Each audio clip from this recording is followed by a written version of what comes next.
I don't think we're on the verge of hyperinflation like within days, because we still have to have one last major bank bailout or whatever the financial crisis is going to be. We haven't had that yet. So once that happens, I still expect a huge sell-off in everything, including gold and silver, but it would last maybe a few days or maybe in just a few hours. I don't even know. And then the Fed to print like something like $10 trillion overnight, and that should be the end. After that, it should be the end game, and I don't know, a few days to weeks after that. So we might have one more shot here, but we're getting to the 2-minute warning now. Market participants are reporting a noticeable shift in public behavior towards silver, marked by a surge in inquiries from individuals who previously showed little interest in precious metals. According to Rafi Farber, this change is being driven less by speculation and more by anxiety over access and availability.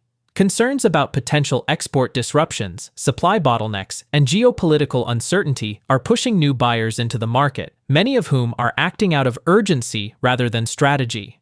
The growing sense of unease suggests that silver is no longer viewed as a fringe asset, but as a form of financial protection during a period of mounting systemic stress. Farber notes that this wave of interest is emerging at a time when prices have already risen sharply, creating a difficult environment for late entrants. He emphasizes that such moments are typical during periods of monetary instability, when public participation accelerates only after prices have moved substantially higher. While he does not expect an immediate hyperinflationary collapse, he does anticipate one final major financial shock, potentially involving large-scale institutional support or emergency intervention. In that scenario, a brief and violent sell-off across all asset classes, including gold and silver, could occur, followed by an unprecedented expansion of monetary liquidity that would fundamentally alter market dynamics. Despite the dramatic price movements, Farber stresses that the greatest risks now lie within the paper and derivatives markets rather than the physical metal itself. He warns that exchanges retain powerful tools, such as sudden margin increases, which can force leveraged participants out of positions regardless of underlying fundamentals. This creates an environment where short-term price behavior may appear erratic and disconnected from real-world supply and demand. As a result, he views physical ownership as fundamentally different from speculative exposure, arguing that long-term holders should focus less on price volatility and more on preservation of purchasing power in a system still dominated by leverage and financial engineering. Now, we present the clips from Rafi Farber's interview. Before we continue, please subscribe to our channel and activate the bell icon to receive timely updates. Thank you, and enjoy the video. Silver's like somewhere between 77 and 85 or 77 and 82. The fact that I don't even know where it is within $5 tells you exactly where we are. I've lost track. I'll tell you what it's like over here. I'm getting a lot of calls from people who don't usually talk to me asking where they can get silver. One guy called me who has never called me before. I had one conversation with him about central banks. I was with him with his daughter and then son-in-law over a Shabbat dinner a few months ago, and then I discovered that he has some central bank consciousness as to what's going on, but then he was like really alarmfully worried that if he makes the silver order now and at a company that imports silver here in a lot, that they wouldn't go through because China's about to shut down or something like that, or they're going to shut down exports, and he was really worried about getting a supply. So I was like, look, just make an order, relax, you can do it. You'll probably get it. If you don't get it, they'll give you your shekels back. Just a lot of nervousness and people looking at me a little bit differently. Usually it's like, oh, I'm intelligent, but I talk about gold and silver and I'm wasting my time with these little trinkets. But now it's like they're looking at me and they're less laughing. And I feel kind of bad because I know none of them have the money to stack anymore because it's already like $80 an ounce. I mean, they should have done it when it was 20, but no, that's the thing about hyperinflation. Nobody goes all in until everybody goes all in, and then it all happens at once. So I don't think we're on the verge of hyperinflation like within days, because we still have to have one last major bank bailout or whatever the financial crisis is going to be. We haven't had that yet. So once that once that happens, I still expect a huge sell-off in everything, including gold and silver, but it would last maybe a few days or maybe even just a few hours. I don't even know. And then the Fed to print like something like $10 trillion overnight, and that should be the end. After that, it should be the end game, and I don't know, a few days to weeks after that. So we might have one more shot here, but we're getting to the 2-minute warning now. I care about it a little bit because I do have a very limited amount of options. I mean, look, I run a newsletter. I can't just constantly talk about monetary philosophy. It doesn't change. So I do have to trade a little bit just to keep people interested on that level. But I don't, that's like a cherry on top. I wouldn't even say the whipped cream. It's less than that. So like, for example, I spent like a few $100s when silver first broke 50 on October 9th. I said to my subscribers, look, you may, if you have a few extra $100 or something, you may want to get a few SLV call options on, let's say, something way out of the money, like I don't know, whatever the strike was, because once silver breaks 50, it could go much higher very fast because it's done that before. So we did that, and it made a lot of money, and I already sold out of most of that position. I still have like just a handful left. So I care, but I'm not like stressing over it. I made some nice profit, and that's all. But if you're gonna go all in on derivatives and make a bet on how fast silver's gonna get to some target within a certain short time period because you have like $50,000 of debt to pay off and you're relying on that, it's a bad situation, because that's what the silver short sellers are looking for. If they can get you squeezed out, they'll do it. I don't know if they can, but look, we're in a theoretical. We have to acknowledge, as exciting as this is and all the positive emotions that bring up, we have to acknowledge that we are in very dangerous territory here, because the COMEX could jack up margin rates to 100% if they wanted to, which means that you don't get any leverage exposure. What is it now? Like 40%? I don't know. It's I think it's measured in dollar terms, not percentage terms. Last I saw was like $30,000 or something. Could be off on that, but they could jack it up to 100% if they feel really threatened, and then that forces a lot of people out of positions because they suddenly have to fund. Like if you own, let's say you're a hedge fund and you own contracts in long positions in silver, 5,000 ounce silver contracts on, let's say, 30% margin. So that's 70% of the cash you don't have to put into that. And then all of a sudden they're jacked up to 100%. You don't have the cash. You got to sell those like immediately, or they'll sell for you by force. This is all technical stuff. I mean, there's nothing to do with the inherent value of silver or anything like that. It's just we're still in a derivative system. They still got a lot of levers to pull here. You got to be careful. So if you're a stacker, keep stacking, or if you have enough, stop. But I wouldn't sell here, because anything could happen here. Anything. We could go to 100 tomorrow. We go down to 50 tomorrow. I really have no idea.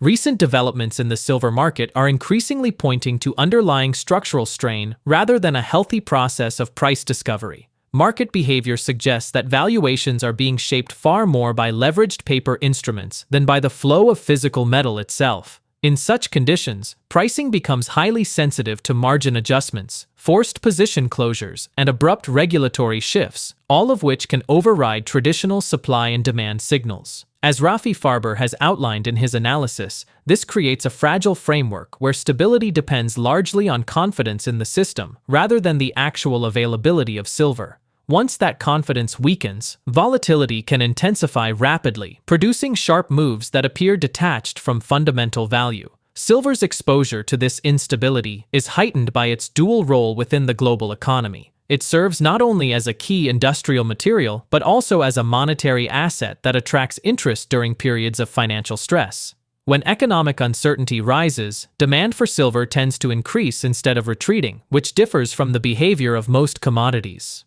Farber notes that this dynamic conflicts with a market structure dominated by derivatives and leverage. Exchanges retain significant control through mechanisms such as sudden margin hikes, allowing them to trigger rapid unwinding of positions, not because silver's underlying value has deteriorated, but because the financial structure surrounding it is under mounting pressure.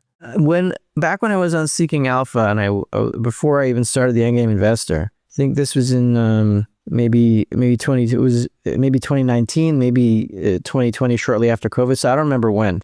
But I was hearing a lot about manipulation in silver, and I have a nuanced take on that. I don't deny that there's manipulation in silver. I don't think it's a conscious activity mostly. Every now and then you could have like a team of spoofers that get in trouble in JP Morgan, that get fined $100 million or whatever it is. That's nothing. It's just like air. It doesn't really affect much. The real manipulation is the existence of gold and silver futures themselves. That is the manipulation, because that allows people to sell more silver or gold than actually exists. And the exchanges justify that by saying, well, it doesn't matter if they have the silver. If they have the dollar equivalent of the silver contract in their account, then they can settle that in the dollar equivalent of the silver. If they have the silver, great. If they don't, at least we require them to have, if they're shorting a contract, because I had to sell a contract once. Right, but to cover my long, I had to go the other side. So they require the full dollar amount of that contract, even if you have the silver in your account, even if you have the warrant, right? You still have to sell a contract short to deliver the warrant to somebody. So technically, I had to short silver once, and I know what's involved to do it. So the reason that it looks like manipulation is that any other futures market, let's say oil or wheat or whatever, right? Those are consumed, and higher prices for wheat, they encourage people to consume less because they want to save money, right? There's on one side you have money, which is the dollar isn't really money, but it's more moneyness than the wheat. It's more liquid. In the dollar/wheat equation, you have dollars on one side, you have wheat on the other side. So the higher the price of wheat goes, the less people want to buy it, or any other commodity like oil or lumber or whatever, right? Because these things are actually used. But for a money commodity like silver, when you have dollars on one side and silver on the other side, you have, if you're talking about industrial silver, then yeah, on that equation, the dollar is more liquid than the silver. But if silver keeps going up and up and up and up, the moneyness of silver starts creeping into people's consciousness, and the money in that equation becomes the silver. So that becomes the opposite of a consumable commodity. The higher the price goes, the more people want it instead of the less people want it. And that creates a very dangerous potential for a positive feedback loop, which will spell the end of all futures markets very quickly. And so what happens then is, again, this isn't conscious, but once the silver price keeps going higher and higher and higher and higher, it locks up more and more money there, and more and more dollars at least, and then all other futures markets get whacked out, like we saw on, was it March 7th, 2022, with the whole nickel scenario. There's a short squeeze there. So this could happen, and not by anyone's conscious activity or conscious thought. It could lock up the entire futures market, and that's when the COMEX would have to act, not out of any malice or anything towards silver stackers, but for their own survival, which is exactly what the LME did when nickel exploded. They reversed trades because they had to. So be careful. I did a top 10, and I would recommend your viewers to watch it. I think I did. It came out pretty well, I think. A lot of what I say subverts even what stackers like to say, like gold and silver are a store of value. I don't like that language at all. I mean, you could technically say it's a store of value, but that's just a function of the liquidity of these metals. Right? Money is just the most liquid commodity that exists. There's nothing else to it. We're overthinking it by saying that it's anything else than that. It's a thing that changes its price relative to every other thing the least. And that's why people hold, that's why it's a store of value, though value isn't a thing that can be stored. It's not, you can't put it anywhere. It doesn't like live in the atoms of a gold bar, right? It's a subjective thing, but the material of the gold itself has people subjectively thinking what its value is changing the least relative to everything else, because the most people want to buy and the most people want to sell at the same time. Well, what you were touching on was the myth number 10, that you can invest in gold and silver. Right? You can't invest in gold and silver. You can only divest your credit, go back into money. Right? The only way to get out of credit is to go into money. There's nothing below. The simplest form of credit is the U.S. dollar, because all other credit is based on the U.S. dollar. The only way to get out of the U.S. dollar is to go underneath it, and that is gold and silver. So it's a divestment. When you have currency, a currency is just a liability note, a liability that's a ticket for pro rata everything that's on whatever central bank of whatever balance sheet of whatever central bank issues that currency. A dollar, a euro, a Japanese yen, it all goes back to that central bank. So owning that currency, whether in digital or physical form of or a CBDC, if God forbid that should ever come to fruition, that's all just a liability note of a central bank. So owning currency is an investment in those central banks. In order to divest from those central banks, the only way to go is gold and silver, because if you go higher in the pyramid, let's say you own debt, Japanese debt or treasury debt or whatever it is, that just goes higher and higher up the credit derivative, and that's like a leveraged investment in the central bank, right? So, for example, if you're gonna own gold, fine, you own gold. If you're gonna own a gold derivative, maybe you'll own GLD, which is less safe, and it's not gonna do you much good if everything goes down. But even worse, even more leverage than that would be the 2x gold ETF, like what's it called? UGL, I think. So the higher you go in the credit derivative, if you go into debt or you go into stocks or you go into whatever it is else that central banks buy, tech stocks, whatever. I think they even buy options now. So that's all an investment in the central bank. The only way to get out of it is to divest, and the only way to divest from the credit system is gold and silver, because what happens when credit collapses is that credit is only in our minds. The credit is the invention. Money is not an invention. Money is a natural thing. That's all it is. And the fact that we are exchanging and economic beings, that we trade with each other rather than strictly fight with each other. Of course, we fight with each other. We do that all the time. But we have the ability, unlike any other animal, to trade with each other. And we do that with liquidity. So we discovered what the most liquid commodity is wherever we were. It doesn't have to be gold, but in a global economy, it's gold. And that's what we use. And then credit is an invention. When credit goes away, all the stuff that's here is still here. So that if you can no longer buy anything with credit, you have to be able to buy something with something. And the answer is you buy it with what credit is based on, which is money. And that's it. Looking forward, mounting pressure across global financial markets is likely to expose the vulnerability of a system where leverage plays a greater role than tangible supply.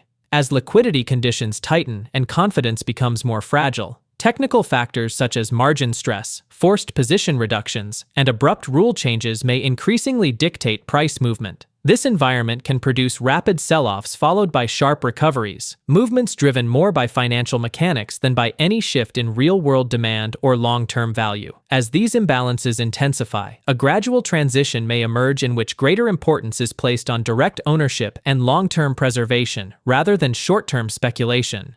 Pricing could begin to reflect availability, strategic accumulation, and settlement trust instead of purely paper-based flows. Volatility would likely remain elevated during this shift, but it would signal structural change rather than weakness, leaving many to consider whether the current framework can endure as reliance on leveraged structures continues to be tested. Let us know what you think in the comments. And if this video offered new insight, don't forget to like, share, and subscribe for more updates on this unfolding monetary revolution. Thanks for watching.